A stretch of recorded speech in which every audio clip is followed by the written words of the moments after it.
வேத புஸ்தகத்துல யாத்திராமம் 7ஆம் அதிகாரம் எடுத்துக்கொள்ளுங்க. 12வது வசனம் பாருங்க. அவர்கள் ஒவ்வொருவனாக தன் தன் கோலை போட்டபோது அவைகள் சர்ப்பங்கள் ஆயின. ஆரோனுடைய கோலோ அவருடைய கோல்களை விழுங்கினது.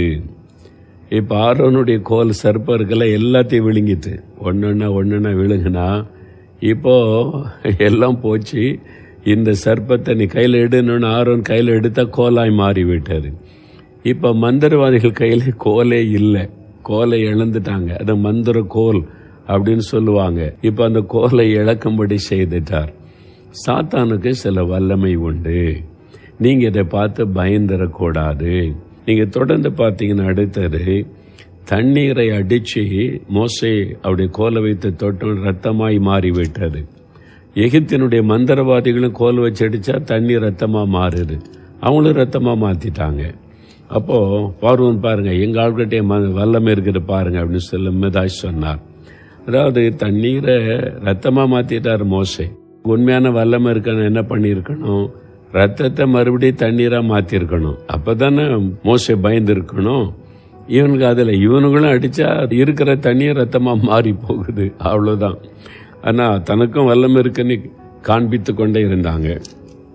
அடுத்தது நீங்க பாத்தீங்கன்னா எகிப்தின் அந்த மந்திரவாதிகள் மோசே பார்வோனுடைய அந்த ஆரோனுடைய சொல்லி கோல்னால் அடித்த தவளைகள் உண்டாகிறது. மந்திரவாதிகளின் தவளைகளை உண்டாக்குறாங்க. இதெல்லாம் நம்ம 8ஆம் அதிகாரத்திலே பார்க்கிறோம். அவ்வளவுதான். ஒரு 2-3 நடந்துச்சா, அதுக்கப்புறம் ஒன்று நடக்குது பாருங்க. யாத்திராமம் 8:17 ஆரோன் கையில் இருக்கிற தன் கோலை நீட்டின பொழுது புழுதி எல்லாம் பேனாய் மாறிட்டான். 1-2 பேனு தலையில ஓடினாலே தாங்க முடியல, இல்ல ரொம்ப கஷ்டம். புழுதி எல்லாம் பேனுன்னா என்ன ஆயிருக்கும் யோசித்து பாருங்களேன். தேசம் முழுவதும் அப்படியே கலங்கி போனாங்க. இப்போ மந்திரவாதிகளால அதை செய்ய முடியல. அவங்களால ஒரு 2-3 செய்ய முடிஞ்சது, அவ்வளவுதான். பிசாசால சில வல்லமைகள் அவனுக்கு உண்டு. ஏன்னா பிசாஸ் என்று சொல்லப்படுகிறவன் தேவதூதனாய் இருந்தவன். அப்ப அவனுக்குன்னு சில அதிகாரம் வல்லமைகளை தேவன் கொடுத்திருந்தார்.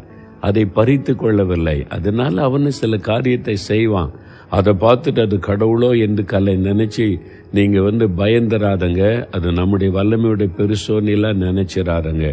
இப்ப மந்திரவாதிகள் என்ன சொல்றாங்க பாருங்க. அப்பொழுது மந்திரவாதிகள் பார்வோனை நோக்கி இது தேவனுடைய விரல் என்றார்கள். இது தேவனுடைய விரல், இது சாதாரண மனிதனுடைய காரியம் அல்ல. இது மந்திரவாதம் செய்து நடக்கிற விஷயம் அல்ல. இது தேவனுடைய விரல். பயப்பட ஆரம்பிச்சிட்டாங்க. சாத்தானுக்கு ஒரு லிமிட் தான் எல்லாமே. ஆண்டவர் சர்வ வல்லமை உள்ளவர். இப்ப மந்திரவாதிகளை சொல்றாங்க, எங்களால் இதை செய்ய முடியல. இது மந்திரத்துல நடக்கிற விஷயம் அல்ல. இது தேவனுடைய விரல், வானத்தையும் பூமியை உண்டாக்கின ஆண்டோடைய விரல் என்பதாய் சொல்றாங்க. அந்த மாதிரி நீங்க வாழ்ற இடத்துல, நீங்க வேலை செய்யற இடத்துல, நீங்க வசிக்கிற இடத்துல சில மக்கள் உங்களை பயமுறுத்துற மாதிரி சில காரியம் செய்யலாம். உங்களை மிரட்டுற மாதிரி சில காரியத்தை செய்யலாம். உங்களுக்கு தீங்கு செய்யற மாதிரி சில காரியம் செய்யலாம். ஐயோ இந்த மந்திரவாதம், ஐயோ இந்த பில்லிசோனியம், இந்த மாதிரி நஷ்டமாயிட்டே, இந்த மாதிரி வியாதி வந்துட்டு, இந்த மாதிரி பயம் வந்துட்டு, இந்த மாதிரி தீமை நடக்குது, நம்ம அவ்வளவுதான். பயப்படாதங்க. சாத்தானால சில காரியத்தை ஒரு லிமிட்டாத செய்ய முடியும். ஆனா நமக்குள்ள இருக்கிற ஆண்டவர், அவர் பெரியவர், அவர் சர்வ வல்லமை உள்ளவர். அவருக்கு முன்பாக 1000 மந்திரவாதி ஒண்ணு சேர்ந்தா கூட நிக்க முடியாது. பிறகு எதுக்கு நீங்க பயப்படுறீங்க? பயப்படக்கூடாது. நீங்க அதை ஜெயிக்க முடியும். ஏனென்றால் 1 யோவான் 4ஆம் அதிகாரம் 4ஆம் வசனத்துல வேதம் என்ன சொல்லுது? உலகத்தில் இருக்கிற சாத்தானை காட்டிலும் உங்களில் இருக்கிற இயேசு பெரியவர். அதனால அவனு சில காரியத்தை செய்து பாப்பா. சாத்தான சும்மா இருந்துருவானா? தனக்கு வல்லம் இருக்கிற மாதிரி சில காரியத்தை காமிச்சு நம்மளை பயமுறுத்தி நம்மளை முடக்குவதற்கு அவன் நினைப்பான்.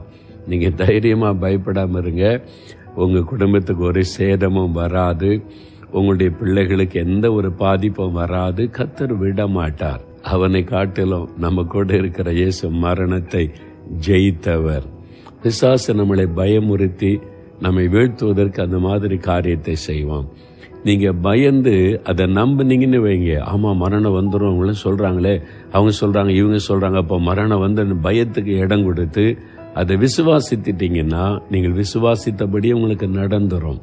அதனால தான் ஆண்டவர் சொல்றார், பயப்படாதே விசுவாசம் உள்ளவனாயிரு. இதுக்கெல்லாம் பயப்படாதங்க.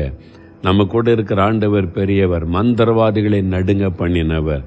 அதனால இப்ப என்ன செய்யணும்? ஆண்டவரே, உலகத்தில் எத்தனை மந்திரவாதம், குறி சொல்லுதல், பில்லிசோனி என்ன கிரியை இருந்தாலும் என் கூட இருக்கிற இயேசு நீங்க பெரியவங்க.